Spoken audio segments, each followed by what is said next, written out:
Let's discuss the next feature, that is control. We've already discussed that in the company, the investment is made by the people, those who are not running the business. So the shareholders are the owners of the company, they're the owners of the business, they have invested in the business, but they do not manage the business. So the management, the control is vested in the hands of the board of directors.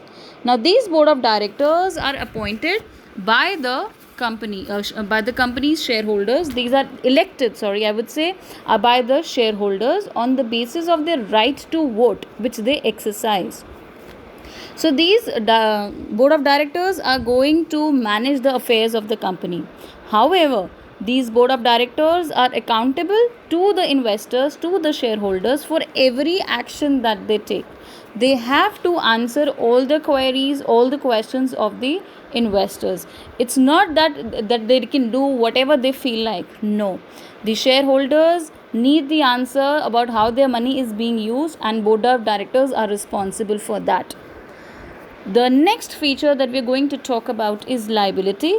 So children, unlike sole proprietorship and partnership, the liability of the shareholders, the liability of the investors or the owners in case of a company is limited to the amount of capital they have contributed. That means if I, as a shareholder, have invested 10,000 rupees in the company, my liability will be limited only to 10,000 rupees. If there is Mr. X who has invested 1 lakh rupees, his liability will be limited to the extent of 1 lakh rupees. So the members cannot be asked to contribute to the loss other than what they have promised to pay. So I promised to pay 10,000 rupees to the company, and if I paid only 10,000, if I've only paid 5,000 of rupees, so my liability would be limited to the balance 5,000 rupees.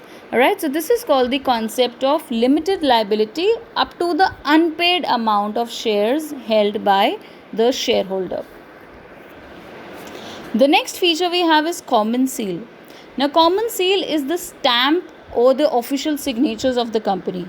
We've already discussed that the company is an artificial person. Unlike natural persons, the company cannot sign every document, but any document that is going from the name of the company has to bear the signatures of the company. So how is it possible? So for this, a common seal or the stamp is made, which is to be put up on every document or the agreement of the company. In case a company does not have its common seal, then any person who has been authorized by the board directors by the common resolution of the board of directors, he or she can sign on behalf of the company. So he has the signing authority on behalf of the company.